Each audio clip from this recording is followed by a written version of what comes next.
He's been making the rounds promoting a new novel with author James Patterson. Here now, Mark Penn, former Clinton advisor, Stagwell Group president, and author of the book Microtrends Squared, along with Matt Braynard, a former Trump campaign data and strategy director and the executive director of Look Ahead America. Good to see you, gentlemen. Thank you so much for joining us. Good morning. Mark, kick us off here. Obviously, you've got a lot of history with the Clintons. What did you make of the former president's comments this week? Well, I think he hit it right when he said it wasn't his finest hour. I mean, I've rarely seen the president as befuddled as he was in his interviews.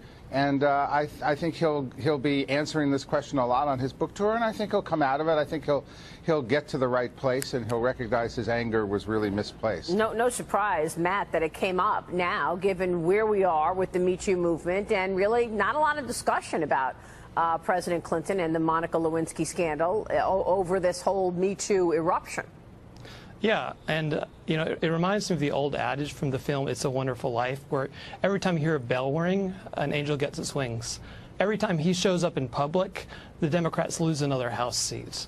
And I think the lesson here is that Hollywood hasn't learned anything. You have Stephen Colbert coddling the world's most famous sexual predator, asking him about Monica Lewinsky, but you know, there are multiple and credible accusations of rape against this man, and they're completely giving him a pass on it. It just reeks of the worst kind of hypocrisy, and they've learned nothing from the Weinstein scandal to continue to treat this guy with such kid gloves. And I mean, when's the last time you've heard somebody on the right being given, oh, well, you didn't do so well yesterday, would you like a do-over? Yeah, that was pretty incredible. Let me switch gears, ask you about the forthcoming IG report.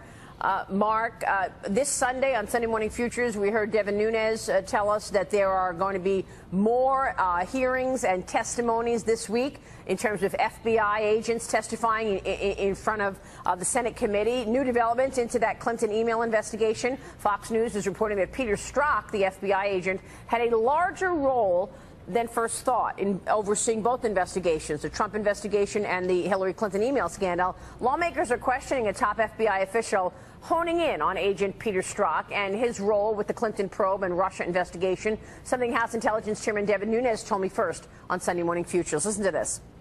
Well, we're a little disappointed in that this has been delayed another week. And my experience with this is a lot of time the lawyers get a hold of it and they start to water down the report. So we were supposed to receive it this week. Now it's been pushed to next week. I know there are some interviews with FBI officials on this week. These are also officials that we're very interested in because a lot of the Clinton email investigation team are the same people that are involved with the scandals that we're interviewing and we're investigating. Mark, this is something you've written about in your recent op-ed for The Hill.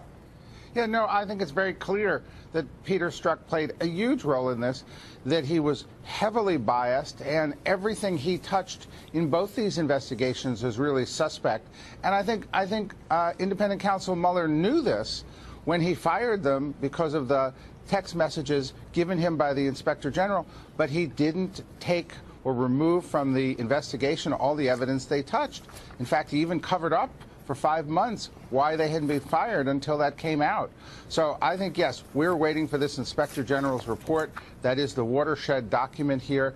This Inspector General is incredibly thorough. I suspect right now his report looks a little like Swiss cheese when people have tried to redact it.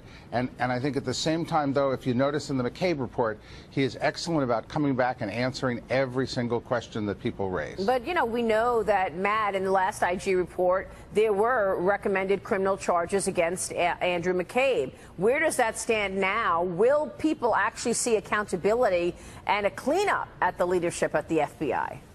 Yeah, I think that's coming, and I think a big step towards that is going to be today because Strzok's boss is going to be testifying in a closed-door hearing on the Hill, and he's cooperating. He's going to reveal everything in terms of the oversight, in terms of using these foreign spies to investigate the Trump campaign, in terms of his handling of the email investigation of Hillary Clinton, where clearly laws were broken. So I think it's all beginning to unravel. And just a day ago, text that had previously been redacted